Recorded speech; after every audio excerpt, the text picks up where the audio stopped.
첫 번째 종목입니다. SKC가 들어와 있네요. 16만 2천 원에 매수하셨고요. 보유 비중 20% 갖고 계십니다. 대표님, 이 종목 같은 경우에 우리 시청자님 뭐 그렇게 크게 매수가와 지금 현재 종가가 그렇게 다르지는 않습니다. 한 달간의 목표 주가 상향 리포트가 가장 많이 나온 종목 중 하나라고 지금 뉴스에서 확인이 됐는데요. 대표님, 이 종목 어떻게 좀 대응을 하셔야 될까요?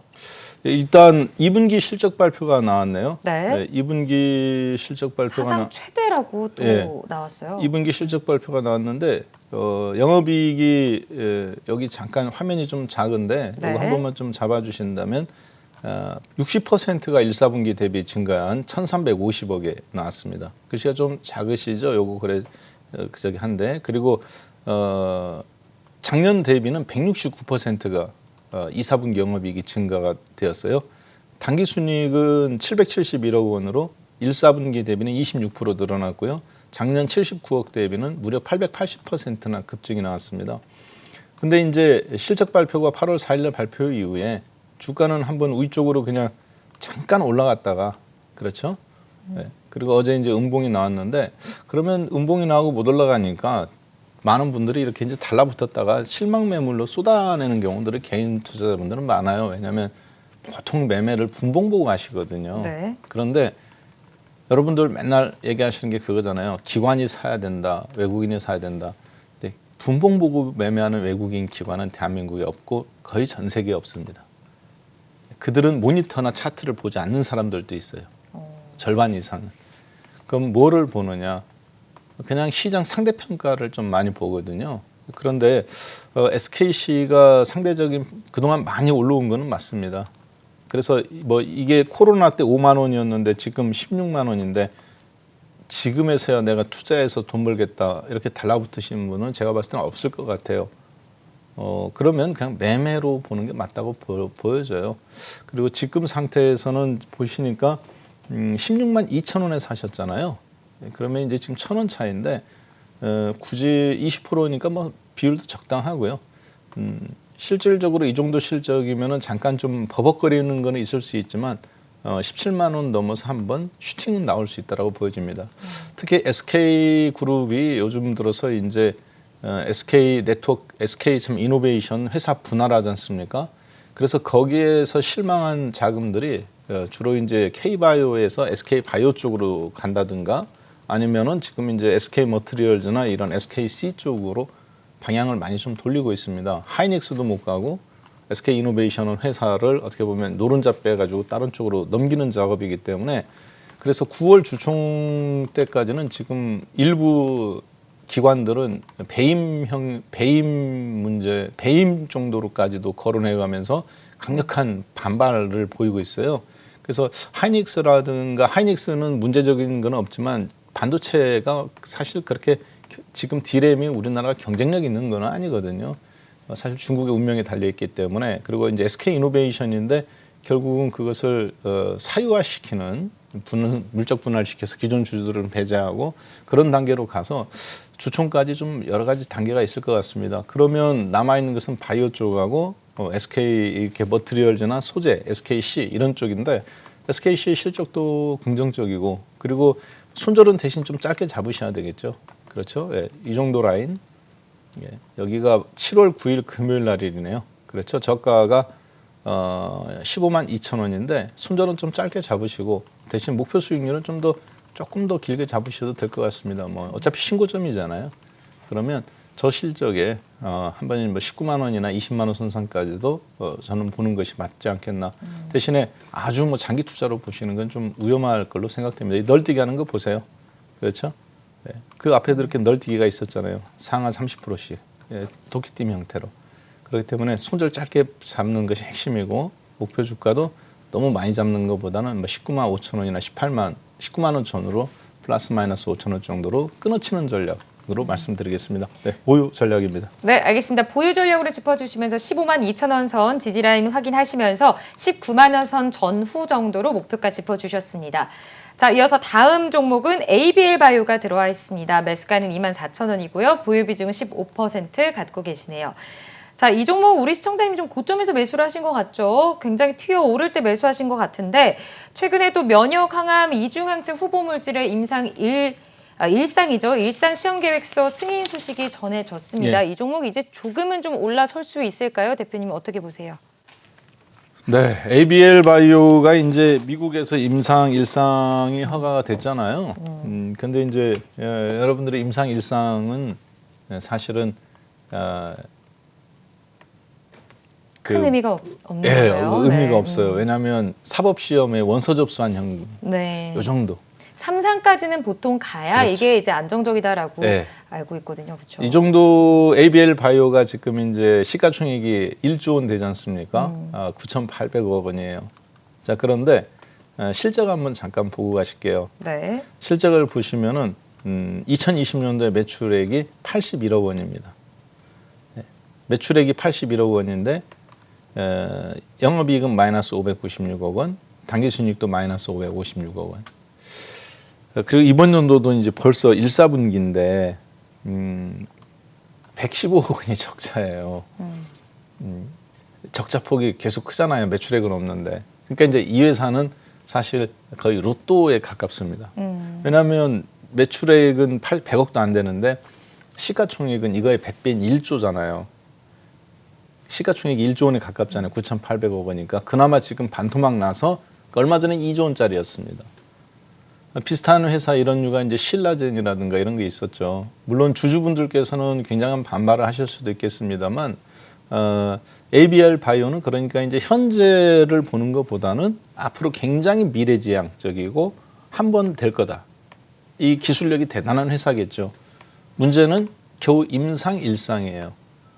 ABL 바이오 정도 되면은 세계적인 신약을 만들어내는 건데 세계적인 신약을 만들어내려면 보통 돈이 한 5천억 정도 들어갑니다. 네. 근데 이제 예전에는 미국이나 유럽에서 한쪽만 허가를 맡아도 양쪽을 다 인정해주는 체제였거든요. 그런데 아시아계 쪽에서 신약들이 굵직한 것들이 일본 사스 이후에 나와가면서 지금은 미국 따로 유럽 따로 이렇게 하는 걸로 법이 바뀐 지 꽤 됐습니다. 그래서 5천억을 투자해가지고 해도 실패할 가능성이 있어요. 세 개 중에서 임상 3상까지 가서 하나 나오거든요.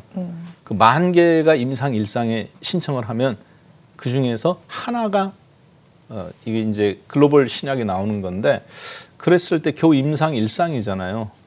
후보 물질 10,000개 중에서 한 300개에서 200개 정도가 임상 1상을 될 수 있습니다. 임상 2상 그 중에서 한 10개, 임상 3상까지는 3개, 3개 중에서 하나가 최종적으로 되는 거거든요.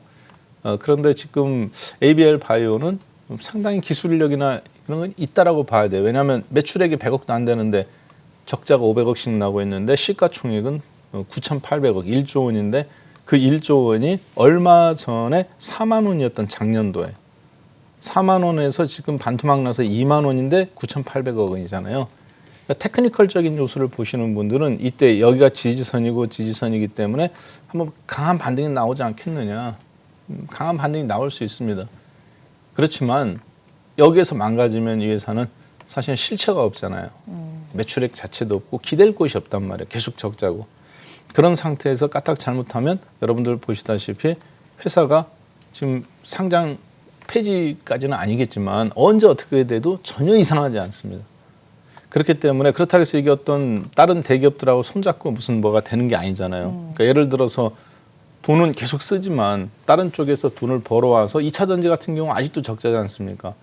SK도 그렇고 삼성도 그렇고 LG만 흑자고 이제 SK도 이제 흑자로 전환되느냐 마느냐. 왜냐하면 다른 쪽에서 벌기 때문에 화학 쪽에서 벌어서 계속 투자하고 있는 형태인데 바이오도 그렇거든요.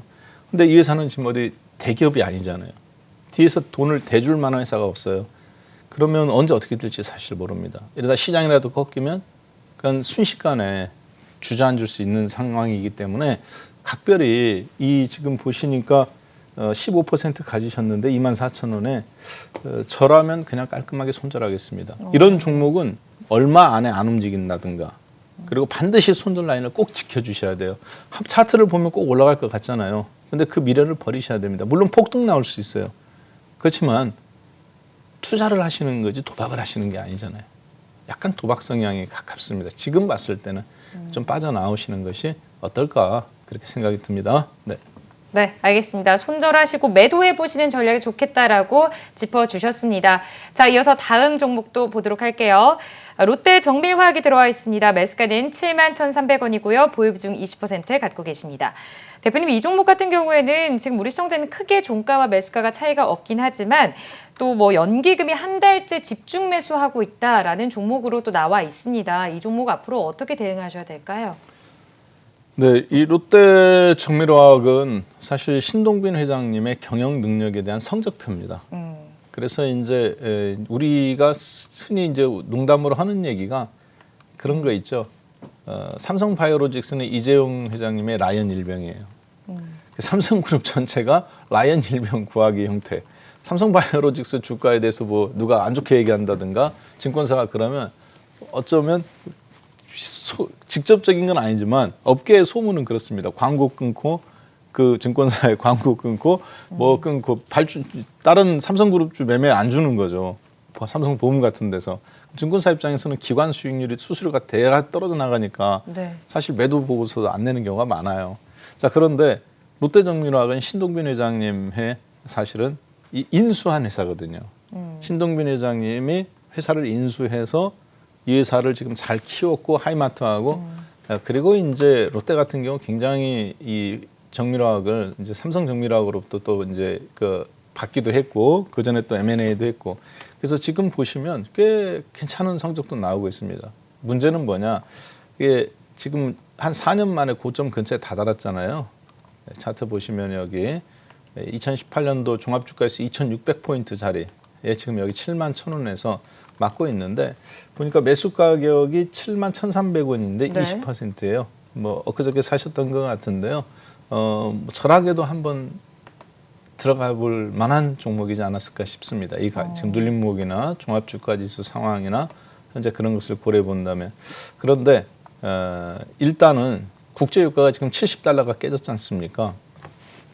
그리고 어제 금값도 또 급락 나오고 인플레이션 속에서 은행주나 이런 건 올라가는데 약간 그래서 경제 실적은 실업률이나 이런 것은 떨어지고 취업은 올라가고 좋다고 하지만 어차피 그건 후행성입니다. 국제유가하고 금값이 가장 정확한 거거든요. 어차피 원자재나 이런 구리값이랑. 그러면 롯데정밀화학도 사실 그런 부분도 화학주이기 때문에 고려해 본다면 지금 눌림목에서 만약에 이번에 부러진다. 그러면 정말 손절 라인 좀 작게 잡으셔야 돼요. 네. 여기네요. 그렇죠? 68,500원 정도 장대 양봉으로 솟구쳤던 7월 14일 자리 저가가 68,600원이네요. 68,500원 정도 깨지면 일단 과감하게 손절 한번 놔줬다가 다시 잡더라도 그런 게임을 하셔야 될 것 같고요. 여기 뭐 돌파가 나온다 하면은 꽤 괜찮은 구조겠습니다만 저는 긍정적으로 좀 보고 있는데 일단 손절 라인만 좀 짧게 잡고 대응하시면 어떨까 싶습니다. 네, 알겠습니다. 일단 68,500원 선 지지라인 확인하시면서 이탈한다면 매도해보시는 전략으로 짚어주셨습니다. 자, 이어서 다음 종목은 현대일렉트릭이 들어와 있네요. 매수가는 24,150원이고요. 보유 비중은 25% 갖고 계십니다. 이 종목 우리 시청자님 지금 손실 구간이세요. 어떻게 좀 도와드려야 될까요? 그러니까 24,150원에 25% 네. 사셨네요. 뭐 사실 이게 이제 느낌적으로는 주식을 제가 봤을 때 많이 안 하신 것 같아요. 왜 그렇게 생각하시는 거예요? 네. 이게 음봉으로 이렇게 크게 맞았는데 보면 이게 이제 어떻게 본다면은 신고점은 아니지만 실질적으로 전형적인 원형 바닥형의 여기에서부터 시작해서 쭉 떨어졌다가 지금 최근 3년 내 고점이지 않습니까? 네. 이런 식으로. 자, 그런데 이 주식이 화려한 면은 없지만 꾸준하게 올라가는 패턴이잖아요. 꾸준하게 이렇게 그러면 롤링을 줘가면서 근데 지금 직고점 직전에서 음봉에 물리신 거잖아요. 최고점에 어떻게 보면 만약에 그 전에 샀었다 그러면 매도 타이밍을 놓친 거고 장대 음봉으로 맞은 상태에서 여기 수렴점이고 그리고 현대일렉트릭 같은 경우는 이제 개인 투자자들이 지금 보니까 8월 2일 날 35만 7천 주를 왕창 샀다가 안 올라가니까 좀 손절이 나오는 형태예요. 그렇죠? 8월 2일 월요일 날 이날 왕창 샀지 않습니까? 개인 투자자분들이. 그래서 이제 지금은 오히려 이런 경우는 또 개인들이 손절하면 또 올라갑니다. 제가 봤을 때는 현대차그룹이 참 이 현대일렉트릭 같은 경우는 어차피 이제 두산 이 현대중공업에서 4개 회사가 나왔고 두산 인프라코어를 현대중공업 계열이 이제 인수를 한 상태이기 때문에 그리고 앞으로 전력 인프라가 꽤 괜찮습니다. 어차피 이제 LS 산전이라든가 LS 일렉 그리고 그렇게 해서 전선이라든가 이쪽 독과점 구조 시장이 돼버렸어요. 이제 현대하고 중간에 뭐 다른 회사들이 있긴 하지만 현대와 LS 일렉이 현대일렉과 LS 일렉이 이제 양강 체제로 독과점 체제가 돼버렸기 때문에 지금 시점에서 이거를 장기적으로 저는 이런 주식들이 한번 반드시 이렇게 신고점 근처까지도 기세가 나는 좋은 흐름이라고 보고 있습니다. 문제는 이런 주식은 떨어질 때 사는 주식이지 사실 올라갈 때 사는 건 아니거든요.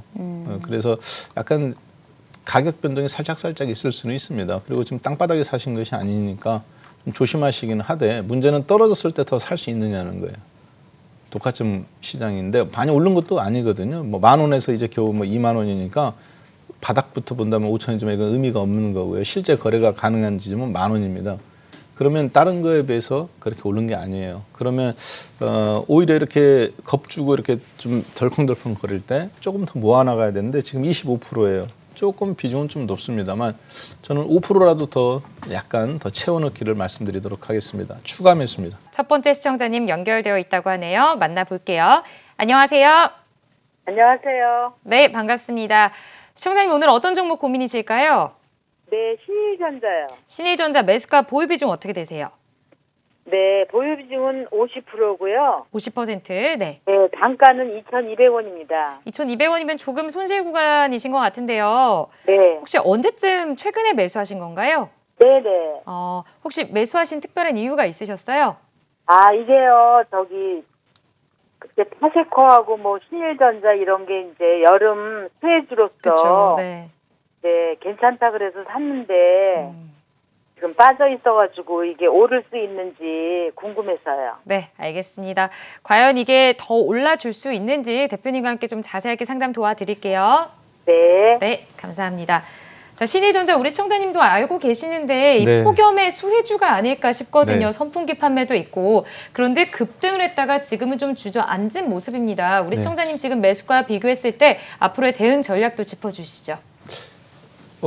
지금 보니까 이제 대표적인 이제 뉴스라든가 그 소위 얘기해서 이제 언론이나 이런 것을 근데 현실성 있는 뉴스죠. 덥고 그렇다고 하니까 그런데 이렇게 한번 급등 나왔다가 저기 했는데 보니까 2,200원에 사셨어요. 뭐 그렇게 높이 사신 건 아닌 것 같습니다. 왜냐하면 보니까 3,000원까지 올라갔었잖아요. 그러면 거기에 물리신 것도 아니고 2,200원에 근데 이제 비중이 50%니까 굉장히 이 매매 스타일은 상남자 스타일로 하신 것 같아요. 되게 이렇게 굉장히 목소리도 우아하시고 저기신데 주식은 굉장히 이렇게 세게 베팅을 하신 것 같습니다. 2,200원이면 괜찮은 가격인 것 같아요. 그리고 뭐 주식이 사실 다 우량주만 할 수 있는 건 아니니까요. 이렇게 중소형 종목이나 그런 거에 맞게 하는 건데 이 거래량이나 이런 걸 보면 잠깐 한번 여기 거래량 한번 잠깐 보겠습니다. 역사상 이렇게 많은 거래량이 터진 적이 없잖아요. 그렇죠? 그리고 이제 2,000원에서 3,000원까지 50% 올려놓고 급등급락 한번 나온 다음에 거래량 빵 터지고 비슷한 케이스가 예전에도 한번 있었죠. 네, 이런 케이스네요. 여기서도 거래량이 한번 솟구치고 그 주가도 한번 여기서도 마찬가지고 이렇게 한번 급등 나오고 이렇게 한 다음에 굉장히 오랜 기간 조정이 사실 걸쳤습니다. 보통 6개월 정도 걸쳤네요. 그렇죠? 여기서는 가격 조정까지 지금처럼 이렇게 가격도 다시 원위치되고 또 일정 부분 더 빠져가면서 기간 조정도 6개월 이상 걸치고 이번에도 옆으로 쫙 누워가면서 2,000원도 잠깐 깨졌다가 다시 뭐 1,900원 갔다가 다시 2,300원 갔다가 그런 기간 조정도 오래 걸칠 수도 있습니다. 그러면 비중이 50%니까 이럴 때 굉장히 후달리신단 말이에요. 왜냐하면 이게 이제 50%를 실어 놓으셔서 그러면 내가 이거를 버틸 수 있는 게 되느냐. 아까 보셨지만 기간도 6개월이라는 게 있고요. 그리고 시가총액이 겨우 1,500억짜리 주식인데 내 전 재산이 50% 들어가 있어요. 그런 상태에서 떨어졌을 때 더 살 수 있는 그런 어떤 가격 변동성, 그러니까 가격도 굉장히 얇게 지금 손절 후달거리고 비중도 많이 실었고 그리고 기간 조정도 이제 잘못하면 6개월 걸쳐야 돼요. 최소한. 이거를 과연 그렇게 하는 게 나은 건지 지금이라도 자르고 나오는 게 좋을지 그래 봤을 때는 저는 버티는 전략이 맞다고 봅니다. 일정 부분은. 근데 10% 정도가 어떨까? 각 40%는 정리하고 10% 남겨놓고 만약에 2단계에서 한 단계 더 아래로 밀리면 5% 그때 투입하고 그게 최대 정도 그렇게 해서 다른 쪽으로 좀 종목을 굴리는 것이 맞을 것 같아요. 왜냐하면 대부분 금액이 운용하는 금액이 적으면 사람들 심리는 그렇습니다. 그럴수록 개별 종목을 보게 되거든요. 왜냐하면 개별 종목일수록 변동성이 화려하니까. 근데 다행히 지금 추격 매수하지는 않았지만 약간은 비중이 너무 좀 크지 않나. 이 개별 종목에 나의 전 인생을 걸기에는 50%면 너무 좀 세다고 보여집니다. 그래서 종목도 현 상태는 괜찮을 것 같고요. 기간 조정도 6개월이라는 데가 건질 수 있다면 뭐 버틸 수 있겠지만 문제는 비중이 너무 높으면 2,000원 깨지면 또 다 손절 나와야 돼요. 오히려 그때 5% 정도 더 사야 되는데 그러면 지금은 50%니까 25%를 더 사셔야 되는데 그 전략은 좀 아닌 것 같습니다. 그래서 어차피 싸움의 승리를 해야 되잖아요. 그러면 이런 종목에서 먹고 나와야 되는데 그럼 저는 10%만 남겨놓고 그렇게 대응하는 전략, 그러니까 대응해 하셔야 되는데 지금 대응이 10% 정도면 적당할 것 같습니다. 나머지는 놔주셨다가 2,000원 깨지면 5% 더 사고 지금은 10%만 남겨놓고 나머지는 잠깐 좀 빠져나오시고 다른 쪽에서 운영하는 게 어떨까 싶어요. 네. 네, 알겠습니다. 비중을 10% 정도만 남겨두시고 나머지 40%는 좀 매도해 보시는 게 좋겠다라고 짚어주셨습니다. 자, 이어서 다음 시청자님 만나볼게요. 안녕하세요. 네, 안녕하세요. 네, 반갑습니다. 우리 시청자님 오늘 어떤 종목 고민이실까요? 대한해운이요. 대한해운 매수가 보유 비중 어떻게 되세요? 네, 3,200원에 30%요. 3,200원이면 지금 좀 손실 구간이신 것 같은데 최근에 매수를 하신 걸까요? 네, 보름 한 20여일 전. 그러면 매수하시고 나서 계속 좀 하락을 했던 것 같은데 맞나요? 네, 그래요. 우리 시청자님 그럼 혹시 매수하신 특별한 이유가 있으셨어요? 네? 매수를 하신 특별한 이유가 있으세요? 아, 네. 한 달 전에 네. TV 보고 매수했어요. 네, 알겠습니다. 우리 시청자님 좀 고민이 되실 것 같은데요. 대표님과 함께 좀 자세하게 상담 도와드려 볼게요. 네, 감사합니다. 네, 감사합니다. 자, 시청자님 뭐 손실 구간이시지만 큰 손실은 또 아니라고 좀 보입니다. 30%인데 기관이 계속해서 좀 매도를 하고 있는 거 아닌가 싶기도 해요. 대표님 어떻게 보시나요? 네, 보니까 대한해운 지금 실적이 1, 4분기에는 굉장히 괜찮게 나왔네요. 그렇죠? 네. 예, 실적이 1, 4분기 실적은 상당히 좀 좋은 형태고 2, 4분기는 아직 발표가 안 됐고요. 근데 1, 4분기 실적을 잠깐 보니까 2,200억 매출액에 영업이익이 400억. 그런데 당기순이익이 495억이 나왔어요. 그러니까 약간 일회성 비용이 어떤 게 있는 것 같고, 근데 2020년도에 그런데 전체 매출 영업이익이 88억입니다. 그런데 당기순이익이 이번에는 1, 4분기만 500억 가까이 나왔다는 거는 뭐 일회성 비용이 뭔가 있었겠죠. 그것이 주식을 정리했다든가 건물을 정리했다든가 뭐 여러 가지 형태가 되겠는데 일단 이 영업이익 참 당기순이익이 이 정도면은 굉장히 괜찮은 영업이익 당기순이익이거든요. 근데 그것이 주가에 이제 상반기 때 그렇게 반영이 되지는 않았어요. HMM 올라간 거라든가 이런 것을 고려해 봤을 때. 그리고 지금은 약간 오히려 거꾸로 기관들 같은 경우 계속 이렇게 매도가 나오고 있고 기관들이 계속 이렇게 이제 특히 연기금 중심으로 기관 전체도 위에 보시면은 하루 사고 파는 거를 제가 막대 그래프로 만들어 봤습니다. 파는 날은 파란색으로, 산 날은 빨간색으로. 근데 거의 계속 팔고 있죠. 그리고 더 팔고 있고 물론 여기서 급반등이 나오는 경우도 있어요. 자, 그런데 실적도 괜찮고 문제가 없는데 자꾸 이렇게 주식이 옆으로 눕어가면서 이렇게 있는 경우 한번 순간 덜커덩 쏟아지는 경우가 많습니다. 그거는 왜냐하면 업황에 대한 어떤 여러 가지 저거가 오랫동안 묶여있던 돈들이라든가 혹은 이런 경우도 있어요. HMM을 사가면서 HMM을 내 1,000억 사면 대한해운에서는 300억을 매도를 때리는 공매도라든가 그런 형태가 나올 수도 얼마든지 있습니다. 그런 다양한 형태가. 근데 이것이 뭐 사이즈가 그렇게 시가총액이 이쪽에서는 큰 건 아니잖아요. 겨우 9,800억밖에 되지 않기 때문에 그래서 업황적으로 봤을 때는 뭐 그런 전략을 구사하는 건 아닌 것 같습니다. 그런데 지금 계속 정리를 한다는 거는 단순히 뭐 누르기라든가 그런 차원은 아니라고 보여져요. 그리고 실적이나 이런 부분이 발표가 나왔는데 못 올라갈 때는 깔끔하게 좀 빠져나오셔야 됩니다. 왜냐 잘못하면은 이게 이제 어떻게 보면 흔히 대중적인 업황도 아니고 그리고 또 기관들 입장에서도 그렇게 선호하는 것도 아니에요. 그리고 지금 상태에서는 치고 나가야 되는 시점에서 이렇게 멈춰 있다는 것은 뭔가 약간 수급이 꼬였다든가 아니면 뭐 우발성 채무가 있을 수도 있다든가 여러 가지 부분이 있기 때문에 그런 경우는 직감적으로 좀 나오시는 게 저는 맞다고 봅니다. 매도하고 빠져나오시면 어떨까 싶습니다. 네, 매도 전략입니다. 네, 알겠습니다. 매도를 해보시고 좀 교체 매매 보시는 전략이 좋겠다라고 짚어주셨네요. 다음 시청자님도 만나보겠습니다. 안녕하세요. 네, 안녕하세요. 네, 반갑습니다. 우리 시청자님 오늘 어떤 종목 고민이실까요? 자이언트 스텝요. 자이언트 스텝 매수가 보유 비중 어떻게 되세요? 매수가는 9,090원이고, 그거는 비중은 50%입니다. 그 매수가가 다시 한번 말씀해 주시겠어요? 9,900원요. 99,000원. 그러면 네. 우리 시청자님 지금 손실 구간이시고 50%나 한 번에 매수를 하신 거예요? 예, 목요일 날, 이제 짧게 단기로 확 칠게 먹고 나온다고 단타로 들어갔는데, 네. 그게 제 생각하고는 맞지 않아가지고, 이제 했는데, 거의 네. 본전까지 지금 올라온 정도가 되는 거네요. 네. 그렇게 이제, 사람들 방송에서 자꾸 들어보니까, 네.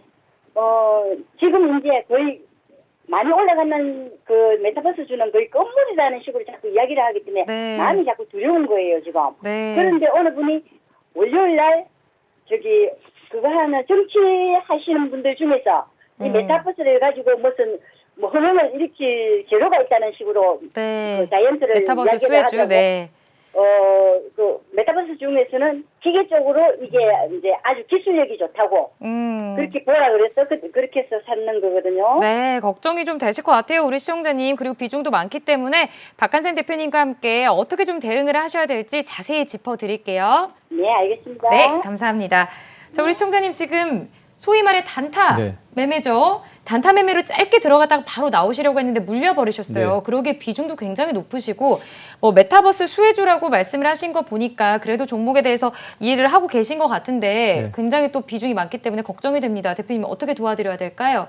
네, 뭐 보일러는 보일러답게, 냉장고는 냉장고답게, 에어컨은 에어컨답게 그때 쓰셔야 되는 거잖아요, 시원하게. 네. 그런데 자이언트 스텝을 단타로 들어가셨으면 단타는 단타답게 제가 봤을 때 한 50% 이렇게 들어가셨다가 지금 잠깐 이렇게 하셨는데 메타버스에다가 뭐 네이버가 이대주주기도 하고 그런 거 알고 계시는 부분이기 때문에 이미 상당한 주식으로서는 매매는 굉장히 많이 하시는 스타일이신 것 같아요. 소위 얘기해서 이렇게 사고 팔고도 잘하시고 또 이제 그 막 공모주 같은 것도 같이 여럿이 이렇게 모여서 하시고 뭐 그러시기 때문에 그러실 것 같아요. 목소리를 들어보니까 굉장히 활달하시고 저런 분들은 주식시장에서 사실 별로 손해 안 납니다.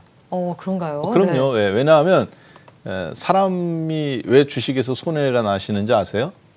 글쎄요. 좀 급해서 그런 것도 있지 않을까요? 그럴 수도 있는데 네. 너무 많은 정보를 갖고 너무 많은 종목들을. 예를 들어서 메타버스다. 네. 메타버스에 대한 기대감이 있잖아요. 뉴스에 나오니까. 팔아야 되는데 분명히 본인도 알아요. 단타로 들어갔다는 걸. 50%고. 그러면 팔아야 된다고 얘기하시는 거거든요. 내가 팔았어야 되는데 못 팔았어. 이미 마음의 결정은 항상 그렇게 하시는 스타일인데 메타버스에 대한 기대감 때문에 못 팔으셨잖아요. 그 뉴스가 그러니까 팔으려고 하는 거를 못 팔게 딱 붙잡고 있는 겁니다. 소위 얘기해서 이제 이게 우리가 마가 씌웠다. 네. 뭐에 혹했다. 그렇게 얘기하죠. 그 뉴스가 그렇게 만드는 거예요. 왜 그러느냐. 본인들은 이미 다 여기서 사잖아요. 보세요. 기관들 여러분들 보시면 지금 이 기관들이 산 겁니다. 이게 빨간 막대 그래프는 사고 그리고 또 이렇게 이 가격에서 5만 원 전후로 자기네들은 다 사지 않습니까? 5만 원 전후로 사놓고 호재 뉴스 발표 터트려 놓고 메타버스 간다 뭐 한다 하고 그래가면서 본인들은 팔잖아요. 팔은 가격이 어떻게 됐어요? 잘 팔았죠. 팔고 나서 울꼬리 달고 어찌됐든 거기가 상투잖아요. 단기적으로. 그러면 지금 상태에서 물론 이게 이제 잠깐 이렇게 눌림목 주고 한 번 더 올라갈 수 있습니다. 제가 봐도 이 정도 네이버가 2대 주주인데다가 이 회사가 갖고 있는 삼성이라든가 나이키라든가 다국적 기업들하고 거래하는 그런 어떤 기대감들은 사실은 지금 이제 이 정도 파괴력이면 제가 봐도 매출액은 얼마 되지는 않지만 순이익 증가율이나 이런 폭이 늘어나는 걸 보면 충분히 이 정도 시가총액은 할 수 있다고 봐요. 근데 문제는 뭐냐면 단타로 보신 거잖아요. 투자로 보신 게 아니라. 그러면 단타는 단타답게. 대신 지금 결정하는 건 제가 봐도 너무 빠를 것 같고요. 손절 라인은 8만 원 잡으시고 그렇잖아요. 네. 그리고 목표 주가는 한번 3일 안에 만약에 못 올라간다. 그러면 기간도 좀 정하셔야 되고 정리하시고 그리고 수익성은 좀 더 이거보다 좀 많이 잡으셔도 될 것 같습니다. 왜냐하면 돈이 요즘 갈 데가 없어요. 그러면 이런 종목들이 또 한번 다음 주는 뭐 당장 저기는 월요일 날은 그렇다 하더라도 다시 시세가 붙을 수 있거든요. 괜찮은 종목인데 손절 라인만 좀 꼭 지켜주셨으면 어떨까 싶습니다. 네. 네, 알겠습니다. 자이언트 스텝까지 도와드렸고요.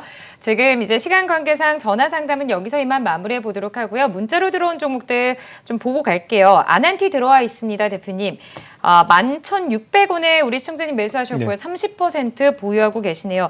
이 종목은 뭐 최근에 이 남북 연락선 복구 네. 소식에 또 급등을 했잖아요. 앞으로 또 어떻게 대응을 하셔야 될까요? 네, 보니까 아난티를 갖고 계신데 네. 예, 이거 참 뭐라고 제가 말씀을 드려야 될지 모르겠네요. 왜냐하면 어쨌든 이제 8월 15일 날 저기도 있고 네. 그리고 이제 또 9월 달 명절도 있고 그리고 선거에 북한을 이용하는 것만큼 또 유혹적인 것도 없어요. 이제 그런데 지금 흩어져 있는 민주당 입장에서는 뭔가 내부적인 어떤 집값 급등이라든가 청년 실업률 그리고 물가 급등 그다음에 자영업자분들의 지금 이제 코로나로 인해서 대규모 피해 이런 내부 불만들이 굉장히 많습니다. 대부분 민주당 지지 세력들이었던 분들이 돌아서는 거죠. 이것을 화두를 한 번에 잠재울 수 있는 것은 안보와 외교를 한 번에 움직이는 건데 그것은 대북만큼 매력적인 게 없어요. 자, 그래서 중요한 거는 진짜 이것이 뭐 북한과 통일되고 뭐 다시 금강산 개발 다시 참 재개되고 개성공단이 되느냐 안 되는 게 중요한 게 아니라 그걸 시도할 가능성이 매우 높다는 겁니다. 주식은 그때 움직여요. 그리고 아난티는 보시면 아시겠습니다만 2대 주주가 요즘 코로나 때문에 골프라든가 리조트, 호텔이 얼마나 어렵습니까? 근데 이 회사가 1사분기 실적이 영업이익 216억이거든요. 40% 가까이 돼요. 매출액 대비. 매출액도 늘어나고 있고. 당기순이익은 처음으로 흑자 났습니다. 147억 원. 그러면 실적이 굉장히 좋아지고 있는데 많은 분들이 이 회사를 가볍게 생각하는 것 같은데 아난티 2대 주주가 대명 DNL입니다. 대명 콘도의 고급화 브랜드, 그러니까 우회 상장도 가능하다고 보여져요. 그런 면에서 봤을 때 저런 어떤 어려운 시기에 높은 영업이익과 실적을 나타내는 거, 청담동이나 이런 호텔을 계속 공격적으로 늘리는 거는 자금력이 뒤에 굉장히 강한다라고 볼 수 있습니다. 그래서 단순하게 대북주로 보시는 것보다는 그 뒤에 움직이는 고급화 브랜드를 하고 있는 대명 콘도의 전략이라든가 이런 큰 중앙이라든가 이런 회사들이 합작해서 움직이는 거기 때문에 조만간에 뭔가 그런 2분기 실적도 획기적으로 나올 거라고 보여져요. 그래서 아마 그런 부분들이 이런 종목들을 움직이지 않겠나 싶습니다. 일단 대북주가 9월 명절 때까지는 이슈몰이를 할 걸로 보여진다. 그래서 홀딩 전략 말씀드리겠습니다.